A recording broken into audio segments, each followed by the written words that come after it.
नमस्कार दोस्तों, आज आप पढ़ेंगे एक बहुत ही इम्पोर्टेंट टॉपिक जिसका नाम है correct form of the verb, जिसे हिंदी में हम कह सकते हैं क्रिया का शुद्ध रूप। तो आपको वाक्य जो है दे दिया जाता है और खाली स्थान में आपको वाक्य का शुद्ध रूप भरना पड़ता है। हम उनकी बात कर रहे हैं और ये बहुत ज्यादा इंपॉर्टेंट टॉपिक है। कक्षा 10 और कक्षा 12 में तो आप देख सकते हैं, जैसे हम आपको एक महत्वपूर्ण एक्सरसाइज दिखा रहे हैं। इस एक्सरसाइज को हम सॉल्व करेंगे।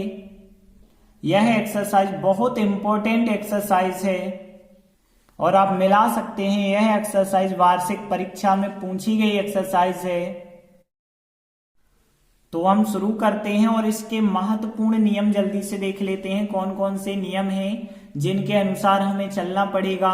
तो देखिए, क्रियाओं के फॉर्म होते ही कितने हैं। एक तो फर्स्ट, सेकंड, थर्ड, आईएनजी और ऐसे आई ऐसे या टू इन्फिनेटिव फॉर्म होते हैं। बस इतनी तो फॉर्म होते हैं। तो हम जल्दी से देख लेते हैं कि कहां कहां कौन सा फॉर्म लगता है। तो देखिए, एस वाला फॉर्म, फर्स्ट फॉर्म में S E S I S लगा होगा कब? यदि वो वाक्य प्रेजेंट सिंपल में होगा तब। और वो भी कब लगता है एस आई एस वाला फॉर्म प्रेजेंट सिंपल में? तब लगता है जब सब्जेक्ट ही सी इट नाम एक वचन होगा, तो हम क्रिया का एस वाला फॉर्म लगाएंगे। और फिर यदि हम बात करें फर्स्ट फॉर्म कब लगाएंगे?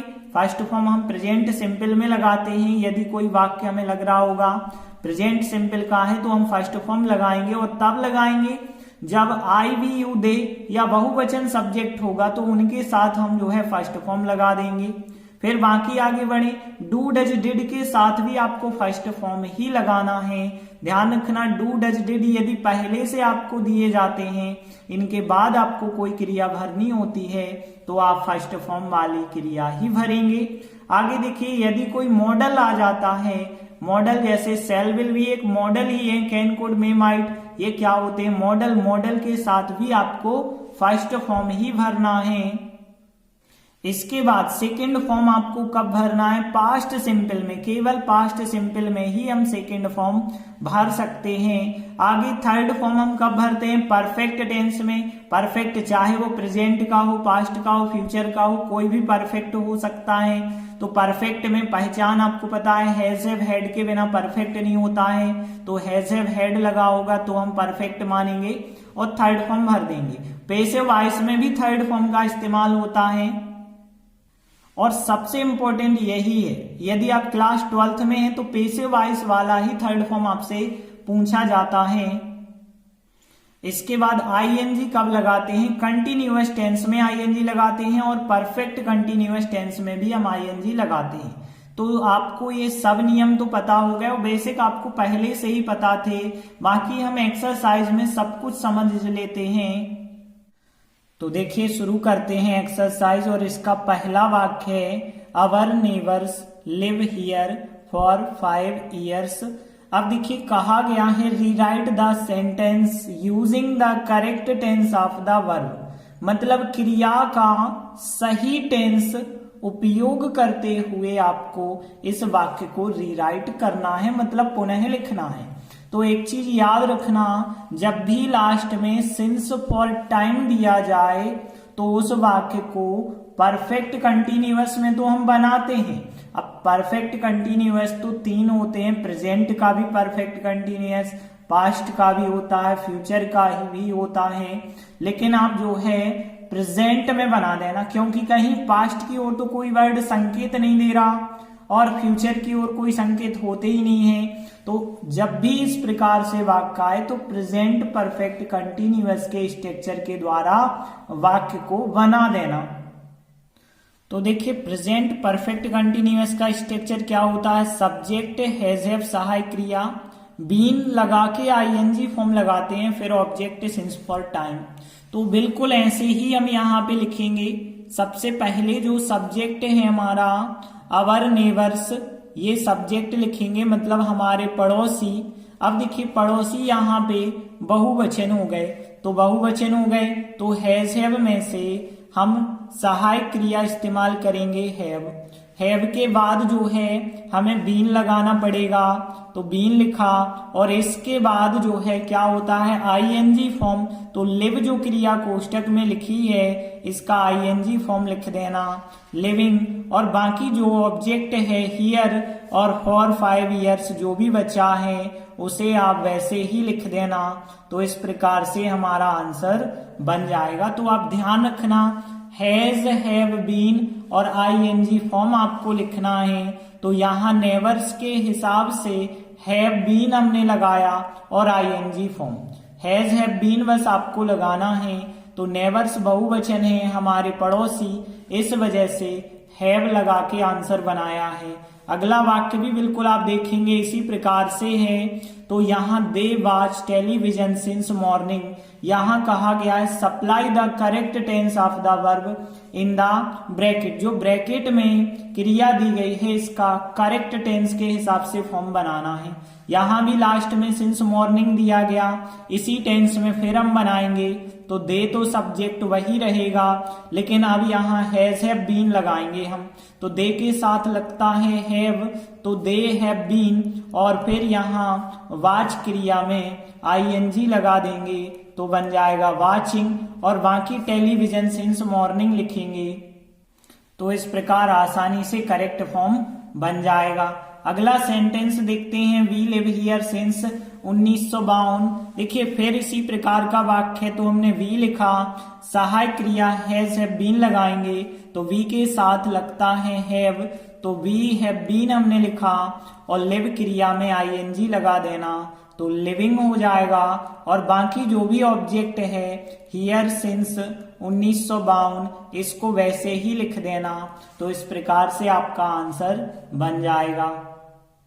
अगला एक और वाक्य देखते हैं, इसी प्रकार से है, इसमें भी बिल्कुल हमें ऐसे ही करना है। सब्जेक्ट तो सी ही रहेगा। अब हैज हैव में से सी के साथ आप हैज लगा देंगे और फिर बीन लगा के आईएनजी फॉर्म लगाएंगे, तो वाच क्रिया दी गई है तो वाचिंग हो जाएगा, वाच में आईएनजी, और जो ऑब्जेक्ट है उसे वैसे ही लिख देना। तो इस प्रकार से आंसर बन जाएगा। तो supply the correct form of the verb परीक्षा में आता ही आता है। 12वीं वाले स्टूडेंट बिल्कुल मिला सकते हैं, गाइड में हर बार ये वाक्य पूछा जाता है। आगे बढ़ते हैं और खाली स्थान वाली एक्सरसाइज पे आ जाते हैं। जैसे देखिए, मंजीत खाली स्थान a glass of milk every day.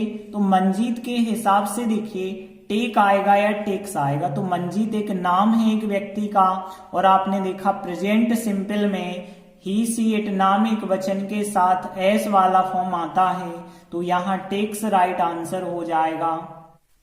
देखिए अगला वाक्य, English is Khalistan all over the world. ऐसे ही वाक्य जो है परीक्षा में पूछे जाते हैं और अक्सर स्टूडेंट गलती कर देते हैं। कैसे? उन्हें इज दिखा और वो आईएनजी लगा देंगे, लेकिन वो ध्यान नहीं देते हैं कि वाक्य एक्टिव वॉइस में है या पैसिव वॉइस में है। तो यहाँ पे ध्यान रखना होगा। देखिए इंग्लिश लिखा है शुरुआत में, इंग्लिश कोई व्यक्ति तो है नहीं जो कार्य करेगा, इंग्लिश तो एक ऑब्जेक्ट होता है। और यदि इंग्लिश लिखा है, इंग्लिश की जगह कोई व्यक्ति लिख देते जैसे राम, तो राम इज स्पीकिंग सही था, राम बोल रहा है सही था, लेकिन इंग्लिश लिखा हमने तो इंग्लिश बोल रही है गलत होता।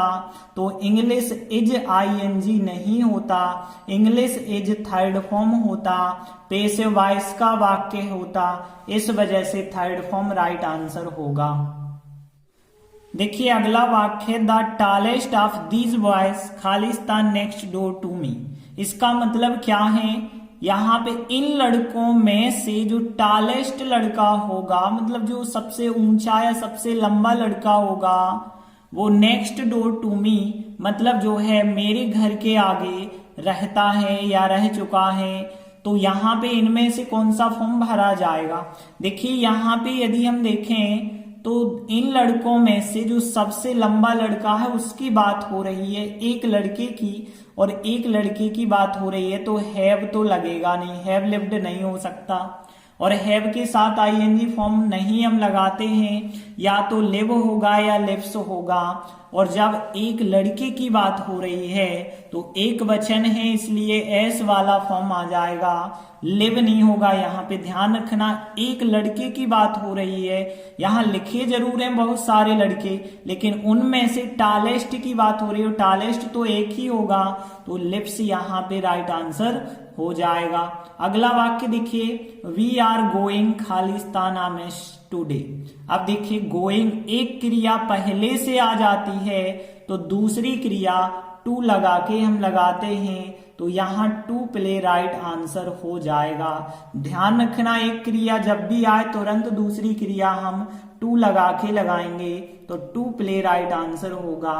अगला देखिए, the boy Khalistan, the word catch, cats और कैट्स। कैट्स की दो स्पेलिंग लिखी हैं, दो में से एक कोई सही होगी। यहाँ पे देखिए द बॉय एक लड़का है और एक वचन में तो एस वाला फॉर्म लगता है। अब कैच फर्स्ट फॉर्म आपको पता होगा, जब अंत में सी एच होता है तो ई एस लगता है। आपको ये नियम पता है ना, जब सी एच लास्ट में हो तो फिर ई एस लगता है, एस तो नहीं लग सकता, तो ई एस वाला राइट आंसर होगा। तो यहाँ कैचेस राइट आंसर हो जाएगा। अगला वाक्य देखिए, the building was Khalistan down falling. देखिए वाज के साथ आईएनजी फॉर्म होता है, वाज के साथ थर्ड फॉर्म भी हो सकता है पैसिव वॉइस, लेकिन वाज के साथ फ्ल्यू नहीं हो सकता। फ्ल्यू सेकंड फॉर्म फ्लाई का होता है, उड़ना का, ये तो नहीं हो सकता। वाज के साथ फर्स्ट फॉर्म भी नहीं हो सकता। आईएनजी फॉर्म कब होता है, जब एक्टिव वॉइस होता है। थर्ड फॉर्म कब होता है, जब पैसिव वॉइस होता है, तो पैसिव वॉइस में थर्ड फॉर्म का इस्तेमाल करते हैं। अब देखिए बिल्डिंग है, अब बिल्डिंग कोई व्यक्ति तो है नहीं जो कार्य करेगी, तो बिल्डिंग जो है ऑब्जेक्ट होता है, और ऑब्जेक्ट शुरुआत में रहे तो वाज वर सहायक क्रिया के साथ थर्ड फॉर्म आता है, तो पैसिव वॉइस का वाक्य होगा, इसलिए यहाँ फॉलन राइट आंसर होगा। अगला वाक्य देखिए, cotton is Khalistan in Egypt. तो कॉटन जो कपास होता है वो उगाया जाता है, कहाँ पे उगाया जाता है, मिस्र देश में। तो कॉटन की बात करें, कोई व्यक्ति नहीं है जो सब्जेक्ट का काम करेगा, तो कॉटन इज आईएनजी तो हो नहीं सकता क्योंकि एक्टिव वॉइस में होता है, और वाक्य एक्टिव वॉइस नहीं है क्योंकि कॉटन एक ऑब्जेक्ट है। ऑब्जेक्ट है मतलब पैसिव वॉइस, पैसिव वॉइस में हमेशा थर्ड फॉर्म होता है, तो ग्रोन इसका राइट आंसर होगा। अगला वाक्य, रवि ऑलवेज खालिस्तान टू स्कूल। गो या गोज में से क्या होगा, तो देखिए रवि नाम है, नाम एक वचन के साथ हम एस वाला फॉर्म लगाते हैं, तो एस वाला फॉर्म लगाया जाएगा। यहाँ ऑलवेज में भ्रमित मत होना, क्योंकि ऑलवेज तो एक एडवर्ब है जो क्रिया से पहले आ जाता है, तो रवि ऑलवेज रवि के हिसाब से एस वाला फॉर्म होगा। देखिए अगला वाक्य, सी डिड नॉट खालिस्तान हर ड्यूटी। हमने आपको बताया था डू, डिड, डज के साथ केवल फर्स्ट फॉर्म होता है, तो नॉट के बाद हम फर्स्ट फॉर्म लगाएंगे डू, क्योंकि यहाँ डज और डिड तो हो ही नहीं सकता। नॉट के बाद आपने पास्ट सिंपल में पढ़ा होगा सब्जेक्ट डिड नॉट, और डिड नॉट के बाद जो है फर्स्ट फॉर्म आता है, तो डू यहाँ फर्स्ट फॉर्म राइट आंसर हो जाएगा। अगला वाक्य देखिए, रोहित खालिस्तान पेन यस्टरडे। यहाँ पे वाय, वायस और बाय का सेकेंड फॉर्म वॉट दिया गया है। देखिए यहाँ पे सब्जेक्ट के बाद सहायक क्रिया नहीं है, और सहायक क्रिया या तो प्रेजेंट सिंपल में नहीं होती है या तो पास्ट सिंपल में नहीं होती है, तो या तो वाक्य प्रेजेंट सिंपल का होगा या पास्ट सिंपल का होगा। यदि यहाँ यस्टरडे लिखा है तो वाक्य पास्ट सिंपल का ही है, और पास्ट सिंपल का है, पास्ट सिंपल में सेकंड फॉर्म का उपयोग करते हैं, तो वाय क्रिया का सेकंड फॉर्म वॉट यहाँ राइट आंसर हो जाएगा। अगला वाक्य देखिए, यहाँ पे ही प्रोमिस्ड द मनी, और यहाँ पे रिटर्न, टू रिटर्न या फिर रिटर्न्स या रिटर्निंग में से भरना है। एक क्रिया पहले से हमें प्रोमिस्ड मिल गई, इसके बाद तुरंत हम दूसरी क्रिया लाते हैं तो टू लगा के आती है, तो टू रिटर्न इसका राइट आंसर हो जाएगा। अगला वाक्य देखें तो the students Khalistan in this ground daily. यहाँ पे देखिए सहायक क्रिया नहीं लगी है, मतलब प्रेजेंट सिंपल या पास्ट सिंपल होगा। और यदि हम देखें तो पास्ट सिंपल तो हो नहीं सकता है क्योंकि डेली लिखा है और पास्ट सिंपल में सेकंड फॉर्म चाहिए था, तो सेकंड फॉर्म तो ऑप्शन में है ही नहीं। प्लेइंग नहीं हो सकता, वो कंटिन्यूअस में होता है, कंटिन्यूअस में सहायक क्रिया होना जरूरी है, या तो प्ले होगा या प्लेस होगा। अब स्टूडेंट बहुत सारे बहुवचन, बहुवचन के साथ तो प्ले होगा। अगला वाक्य, कामनी डिसाइडेड खालिस्तान अलोन, तो डिसाइडेड एक क्रिया पहले आ गई, दूसरी क्रिया आएगी तो टू लगा के आएगी, तो टू गो इसका राइट आंसर होगा। अगला वाक्य देखिए कि when we reach the station the train had already खालिस्तान, और लीव, लीव्स या लेफ्ट में से हमें आंसर बताना है। तो यहां पे दिख रहा है हेड, आपको दिख रहा, और हेड के साथ हमेशा थर्ड फॉर्म आता है, तो लेफ्ट इसका राइट आंसर। ऑलरेडी एक एडवर्ब है जो क्रिया से पहले जैसे ऑलवेज आ जाता है, वैसे ऑलरेडी भी क्रिया से पहले लिख सकते हैं। हेड है, परफेक्ट टेंस होगा, मतलब यहां थर्ड फॉर्म राइट आंसर है। अगला वाक्य देखिए, रवि यूज्ड टू खालिस्तान in the river when he was young, swim या स्विमिंग होगा, तो यूज्ड टू आपको पता है मॉडल, मॉडल के बाद हमेशा फर्स्ट फॉर्म आता है, तो स्विम राइट आंसर हो जाएगा। देखिए अगला वाक्य, Gita was very tired so she खालिस्तान टू बेड अर्ली। अब देखिए वाक्य में यहां पे हमें गो, गोज, वेंट और गॉन दिया गया है, तो क्या भरा जाएगा।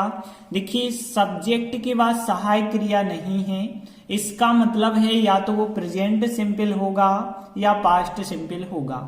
और यहां भी यदि वाज सहायक क्रिया आपको लगी दिख रही है तो प्रेजेंट सिंपल तो हो ही नहीं सकता, पास्ट की ओर संकेत है, पास्ट सिंपल होगा, और पास्ट सिंपल होगा तो वेंट राइट आंसर हो जाएगा। अगला वाक्य देखिए, आई हैड बीन खालिस्तान टेनिस फॉर 2 आवर्स। देखिए लास्ट में फॉर 2 आवर्स लिखा है, जब भी सिंस फॉर टाइम आता है परफेक्ट कंटिन्यूअस का वाक्य होता है, तो परफेक्ट कंटिन्यूअस में सब्जेक्ट हैड बीन, पास्ट के परफेक्ट कंटिन्यूअस में फिर आईएनजी फॉर्म होता है, तो यहां भी जो है प्लेइंग राइट आंसर हो जाएगा। अगला वाक्य देखिए, Mohan was very tired so he खालिस्तान टू बेड अर्ली। देखिए ये वाक्य हमने देखा बिल्कुल उसी प्रकार से ये वाक्य कि सब्जेक्ट के बाद सहायक क्रिया तो है नहीं, या तो प्रेजेंट सिंपल या पास्ट सिंपल होगा, और यहाँ वाज लगा है मतलब पास्ट सिंपल ही होगा, और पास्ट सिंपल में सेकंड फॉर्म हम लगाते हैं, तो गो का second form went right answer होगा। अगला वाक्य देखिए, द सन खालिस्तान इन द ईस्ट। अब देखिए यहां पे देखिए तो राइज, रोज, राइजेस 3 फॉर्म दिए गए हैं, तो सहायक क्रिया यहां भी नहीं है, तो यहां भी वाक्य या तो प्रेजेंट सिंपल का होगा या पास्ट सिंपल का होगा। लेकिन एक चीज देखिए, सन मतलब सूर्य जो है, राइज मतलब निकलना, और ईस्ट मतलब पूर्व दिशा। सूर्य जो है पूर्व दिशा से निकलता है, ये वाली बात जो है एक विशेष सत्य है जो कि केवल प्रेजेंट में ही बन सकती है, पास्ट में नहीं इस बात को आप कह सकते कि सूर्य पूर्व दिशा से निकलता था, तो इसे पास्ट में हम नहीं बना सकते, तो केवल इस वाक्य को प्रेजेंट सिंपल के द्वारा ही दर्शा सकते हैं, पास्ट सिंपल के द्वारा नहीं दर्शाया जा सकता। प्रेजेंट सिंपल में या तो फर्स्ट फॉर्म होगा या एस वाला फॉर्म होगा, और सन है एक वचन, एक वचन है, इसका मतलब एस वाला फॉर्म राइट आंसर होगा। अगला वाक्य देखिए, रवि इज खालिस्तान फुटबॉल। तो रवि जो है फुटबॉल खेल रहा है, तो इज के बाद देखें तो आईएनजी भी हो जाता है और थर्ड फॉर्म भी हो जाता है, वो एक्टिव पैसिव पे डिपेंड करता है। यदि वाक्य एक्टिव वॉइस होगा तो फिर जो है आईएनजी फॉर्म होगा, पैसिव वॉइस होगा तो थर्ड फॉर्म हो जाएगा। देखिए रवि यहाँ सब्जेक्ट दिया गया है, इसका मतलब है वाक्य एक्टिव वॉइस में है, तो प्लेइंग ही राइट आंसर होगा। देखिए अगला वाक्य देखिए, it was dark so I खालिस्तान आर टॉर्च विथ मी। यहाँ सब्जेक्ट के बाद सहायक क्रिया नहीं लगी, या तो प्रेजेंट सिंपल होगा या पास्ट सिंपल होगा। तो यहाँ पे लेकिन वाज सहायक क्रिया दिख रही है, इसका मतलब यहाँ पे जो वाक्य बनेगा पास्ट सिंपल का बनेगा, और पास्ट सिंपल में सेकंड फॉर्म होता है, तो यहाँ टुक राइट आंसर हो जाएगा। अगला वाक्य देखिए, they listened to the joke and खालिस्तान टू लाफ। अब देखिए यहाँ विगिन बस लिखा है कोष्टक में। अब विगिन का कोई भी फॉर्म यहाँ भरा जा सकता है, first form, second form, third form, S वाला फॉर्म, आईएनजी फॉर्म, कोई भी फॉर्म हो सकता है। लेकिन यदि हम देखें दे लिसन्ड, सब्जेक्ट के बाद सेकंड फॉर्म यहाँ पे आया, मतलब पास्ट सिंपल है। यहाँ सेकंड फॉर्म आया, पास्ट सिंपल है, तो यहाँ भी जो है खालिस्तान में इस विगिन का सेकंड फॉर्म आएगा। तो विगिन के कौन कौन से फॉर्म होते हैं? First form विगिन, second form I की जगह ए कर देंगे विगेन, थर्ड फॉर्म बिगन होता है, लेकिन यहाँ पे हमें सेकंड फॉर्म लगाना होगा, तो BEGAN विगेन इसका राइट आंसर हो जाएगा। अगला वाक्य देखिए, the moon Khalistan brightly in the sky. Sign का फॉर्म भरना है। साइन देखिए, अब साइन का फर्स्ट, सेकंड, थर्ड, एस वाला, आईएनजी कुछ भी यहाँ पे भरा जा सकता है, लेकिन यहाँ सब्जेक्ट के बाद सहायक क्रिया नहीं दी गई, इसका मतलब या तो प्रेजेंट सिंपल या पास्ट सिंपल होगा। तो यदि हम देखें कि चंद्रमा जो है आकाश में चमकता है, तो इसका मतलब है ये बात पास्ट में आप नहीं कह सकते कि चमकता था, ऐसा तो हम नहीं कह सकते हैं। चमकता है तो प्रेजेंट में ही वाक्य रहेगा, प्रेजेंट सिंपल में साइन का एस वाला फॉर्म आएगा, क्योंकि मून तो एक वचन होता है और एक वचन के साथ आपको पता है एस वाला फॉर्म लगता है, तो यहाँ साइन का एस वाला फॉर्म, साइंस जो हो जाएगा एस वाला फॉर्म राइट आंसर। अगला वाक्य देखिए, आंसू खालिस्तान आ लॉट ऑफ मनी यस्टरडे। यहां हमें स्पेंड क्रिया का फॉर्म भरना है।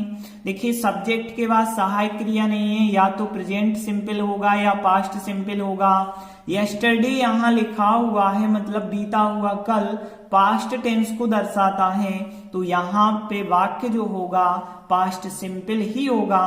पास्ट सिंपल में हमें क्रिया का सेकंड फॉर्म लगाना होगा, तो स्पेंड क्रिया का सेकंड फॉर्म क्या होता है? स्पेंट होता है, तो स्पेंट इसका राइट आंसर हो जाएगा। अगला वाक्य देखिए, मोहन खालिस्तान हिज वर्क। मोहन के हिसाब से डू होता है कि डज, बहुत सरल सी बात। ही सी इट नाम एक वचन के साथ हम डज लगाते हैं, या एस वाला फॉर्म भी हम कह सकते हैं। यहाँ पे डू मेन क्रिया है, तो एस वाला फॉर्म, ही सी इट नाम एक वचन के साथ एस वाला फॉर्म आता है। आई वी यू दे बहुवचन के साथ फर्स्ट फॉर्म आता है, या डू सहायक क्रिया आती है, तो यहाँ मोहन के साथ, मोहन एक नाम है, एक वचन है, तो डज राइट आंसर होगा। अगला वाक्य देखिए, आई खालिस्तान आ टाइगर यस्टरडे। तो देखिए सब्जेक्ट के बाद सहायक क्रिया नहीं है, या तो प्रेजेंट सिंपल या पास्ट सिंपल ही होता है। अब यहाँ पे यस्टरडे लिखा तो पास्ट सिंपल ही वाक्य होगा, और पास्ट सिंपल में सी मतलब देखना क्रिया का सेकंड फॉर्म सा होगा राइट आंसर। अगला वाक्य है, सी खालिस्तान हर होमवर्क डेली। तो यहाँ पे डू डज पूछ लिए गए, अभी अभी हमने बताया था मोहन वाले वाक्य में डज था। ही सी इट नाम एक वचन के साथ एस वाला फॉर्म चलता है, तो ही सी इट नाम एक वचन, यहाँ सी है, इस वजह से डज राइट आंसर होगा।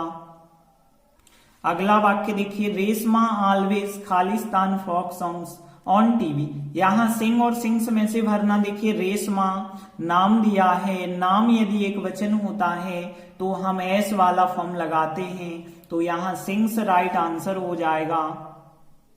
अगला वाक्य देखिए, सी खालिस्तान आ नोवेल सिंस मॉर्निंग। देखिए सिंस मॉर्निंग जब आपको दिया गया है तो निश्चित है वाक्य परफेक्ट कंटिन्यूअस का होगा, तो इज रीडिंग तो हो नहीं सकता, क्योंकि ये तो केवल कंटिन्यूअस को दर्शाता है। परफेक्ट कंटिन्यूअस को दर्शाने वाला has been reading right answer हो जाएगा। अगला वाक्य देखिए, नो वन खालिस्तान यू लाइक होगा कि लाइक्स होगा। तो देखिए नो वन एवरीवन, जो है ये हमने आपको बताए थे जब हमने सब्जेक्ट वर्ब कॉन्कॉर्ड करवाए थे, तब हमने आपको बताए थे कहाँ कौन सी चीजें लागू होती हैं। तो यहाँ पे जो नो वन होता है वो एक वचन को दर्शाता है और एक वचन के साथ एस वाला फॉर्म राइट आंसर हो जाएगा।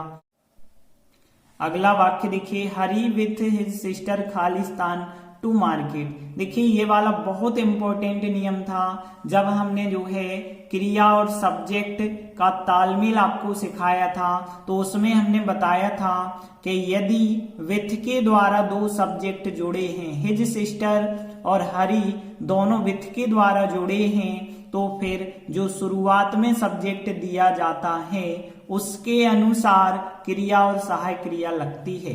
तो यहाँ पे हरी के अनुसार लगाएंगे हम तो गोज राइट आंसर होगा।